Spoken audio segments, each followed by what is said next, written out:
Hello guys. Welcome to Crazy Warfare Machines, where we focus on modern combat machines. HAL Dhruv, undoubtedly, this is India's most successful helicopter. But before we dive into the video, kindly like and subscribe to the channel so as to never miss on such videos. Dhruv has become India's first major weapons system to obtain large sales from abroad. Introduction. As one of the emerging national economies, India has a relatively developed defense industry. However, to meet the needs of building defense capabilities, the country still has to import a large amount of weapons and military equipment. In order to reduce its dependence on foreign countries, India is aiming to create a modern defense industry.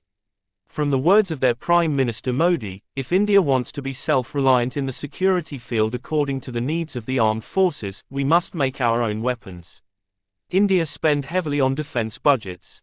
India possess huge defense industries and advocate to equip their troops with the best weapons. A country cannot be considered a great power if its army depends on foreign arms supplies. The Dhruv utility helicopter project is one such example. Background. Dhruv is a light utility helicopter manufactured by India's Hindustan Aeronautics Limited. It was designed to meet the requirements of both the defense and civil sectors. Dhruv helicopter was developed with the help of German MBB, making its first flight on August 20, 1992. Indian defense programs has been delayed due to design problems as well as budget constraints and sanctions against India following the 1998 nuclear tests. Dhruv was officially accepted for service in 2002. As of 2020, about 280 units have been produced.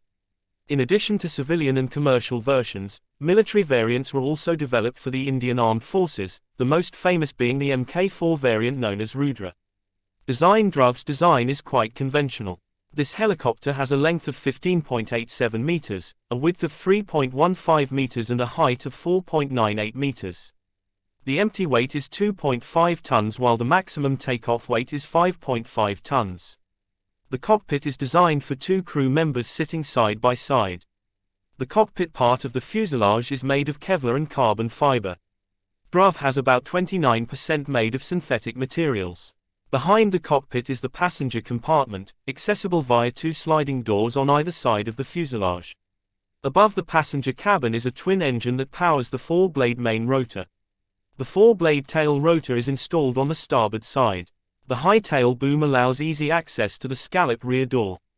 The helicopter tail also contains a vertical fin and low-mounted horizontal planes. The undercarriage is a pair of ski-type fixed landing gear, for simplicity in design and maintenance. What are the specs of this monster of a machine? You may ask. In some versions the undercarriage is replaced with retractable landing wheels.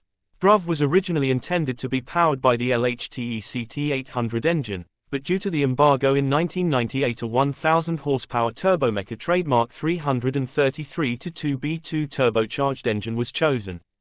Turbomecha then also agreed to develop a more powerful engine for India called Turbomecha Shakti, its power up to 1432 horsepower. These engines were installed on the Mk3 and Mkiv variants. Dhruv can fly at a cruising speed of 250 km per hour and top speed of 291 km per hour. The range is 630 km, the service ceiling is 6,100 meters and the rate of climb is 10.33 meters per second. What are the military capabilities of this aggressive yet cheaper military helicopters? On military versions, the Dhruv is equipped with stub wings to carry weapons. It can carry up to 8 anti-tank missiles, 4 air-to-air missiles, or 4 rocket pods for 70mm and 68mm rockets.